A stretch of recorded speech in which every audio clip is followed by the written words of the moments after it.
Howdy shakers and groovers. I hope you're super well today. In this film, I want to talk about the Nikon D850 after 6 or 7 months of real world use. Yes, I know I'm a little bit in silhouette. That's because I think this shot here is so magnificent. It's more magnificent than seeing me exactly how I should be seen.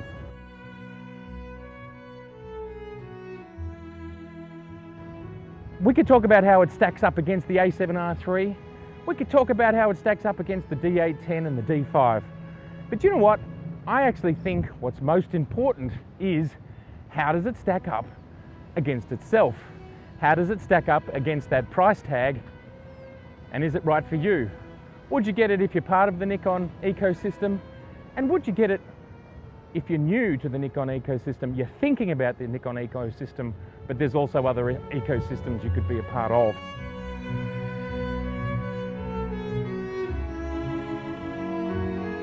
I've been shooting 4K time-lapse, 8K time-lapse, lots of raw, full-scale images, some beautiful stuff to show off this amazing camera. So I'm going to show you some of my work from the last 6 months, some of the video from the last 6 months. As you can see, the ocean is behind me, crashing on this breakwater. Bit of sea salt hitting the camera, not necessarily the best thing. No pun intended, or maybe every pun intended. Let's dive on in to the Nikon D850 after 6 months of real-world use. I want to talk about the tentpole features which make the Nikon D850 oh so good.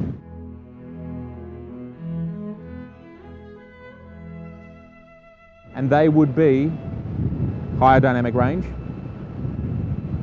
45.7 megapixels, 4K video, time-lapse, 4K time-lapse and 8K time-lapse. Hello doggy, how are you? Hi, hi. Oh, you're very happy. You're very happy. What a happy doggy. Happy doggy. Yes, so the 8K time-lapse, I want to talk about the vertical grip. I want to talk about the flip-out screen. We do have 120 frames per second in 1080p.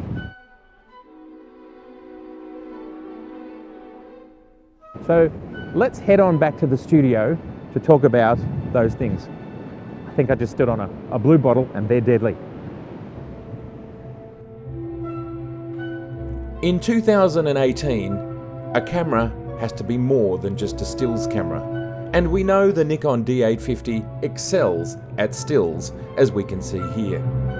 But a camera needs to be an all-rounder, and is it up to the challenge to meet mirrorless?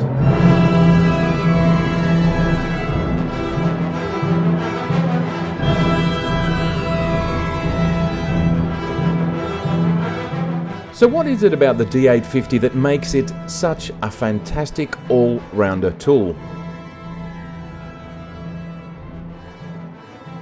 Well, let's start with that amazing sensor. At 45.7 megapixels, this sensor is an absolute cracker. And with 14.8 stops of dynamic range, this thing is just shy of medium format. So how does it feel in the real world? Well, just look at these images, absolutely outstanding. And I'm never really left wanting for more. This is cutting edge. This is amazing. And what about that ISO? Nikon claim that there's about a stop on the Nikon D810. I think that's probably about right. So to get images that are very usable at 1600, 3200 and even 6400 at a pinch, and that is fabulous considering the number of megapixels we're playing with. So how do I rate the Nikon D850 sensor? Well, you know what? I give it a 10 out of 10.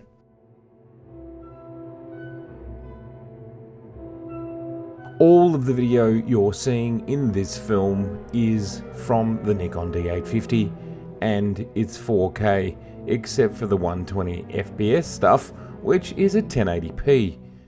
Now, I think the footage looks absolutely fantastic, but there are some issues. Firstly, the handling of an SLR versus a dedicated video camera is always going to be a little bit compromised. But if you're a skillful operator, you know what you're doing, you know where you're heading, you can get a very good result from a camera which is essentially a stills camera. Of course, rolling shutter continues to be an issue with this style of camera, but of course, once again, this is not a dedicated video camera, and if you choose your shots well, you can pretty much get away without having rolling shutter. That's your creative choice, to not allow that into your edit, or not to even shoot that stuff in the first place. So rolling shutter is there, but you can plan around it. The biggest problem with the D850 and its video capabilities is that the face recognition autofocused system simply does not work that well. It basically continues to hunt, going in and out of focus. It does find focus, but then it thinks it hasn't and it jumps back out of focus. So that system does not work. So if you want to photograph people and keep them in focus, you've either got to lock everything off, set focus manually and not move, or you need a camera operator to make sure everything stays in focus. As you can see in the footage above, this is something we learnt the hard way at the launch of my Sydney book last year. Please watch the launch video as we cut most of these issues out of it, but yeah, it was a tough lesson to learn in a really important situation. And then, of course, another great advantage of the Nikon D850 is that you're getting the full sensor, full frame 4K, which means you get the best out of your gorgeous Nikon glass.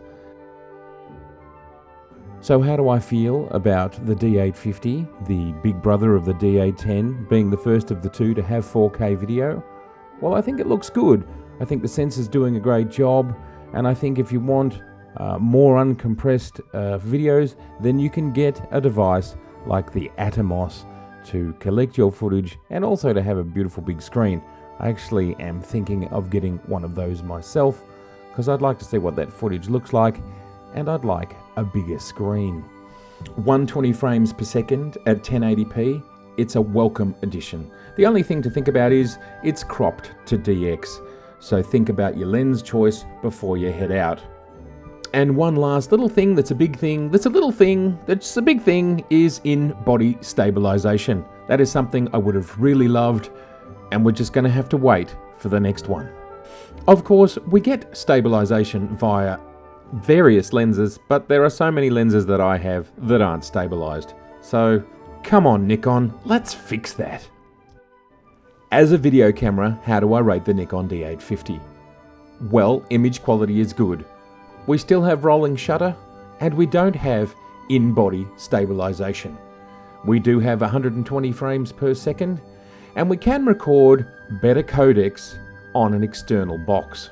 So, overall, I think considering that video is a secondary function, I rate the Nikon D850 quite highly, and I'm going to give it an 8 out of 10.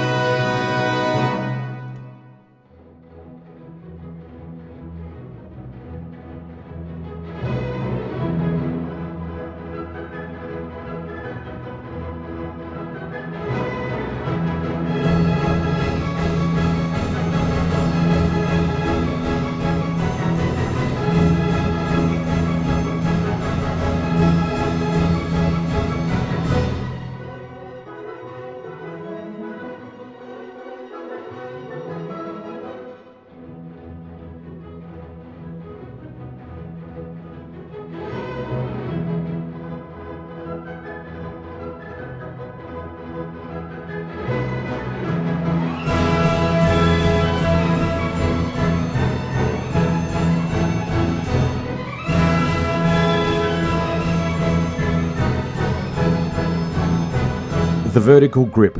Well, they're a really good idea if you're shooting all day long. You get a pretty sore hand if you've got to hold it vertical when you don't have one. Other great aspects of this vertical grip, well, you get extra battery life and you get 2 frames a second more. You go from 7 to 9. So if any of those three things you need, well then, I reckon go for it. The Nikon One is very well made. Please check out the video I made a few weeks ago at the link in the top right hand corner of the screen. Next, let's talk about that flip out screen.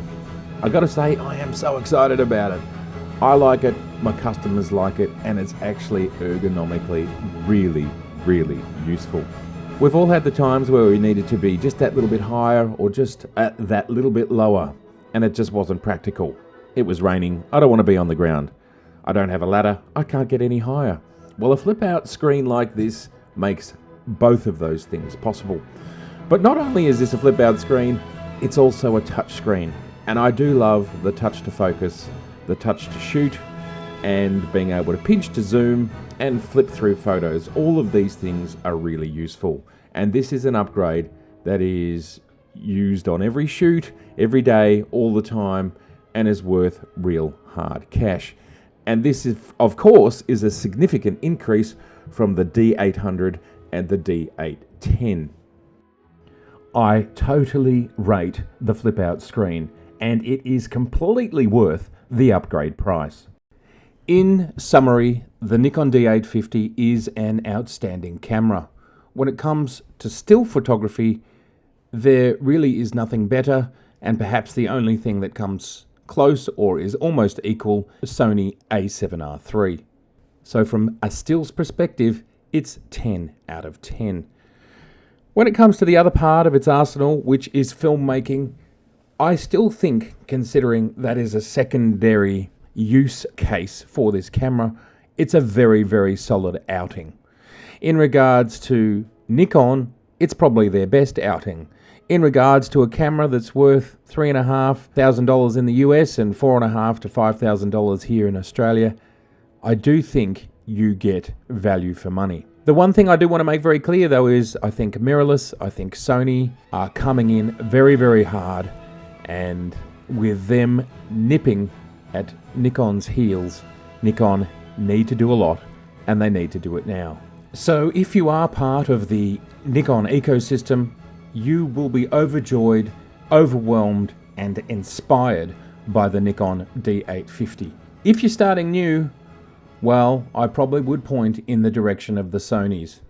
Not to say that they're better, but they're more aligned to the future.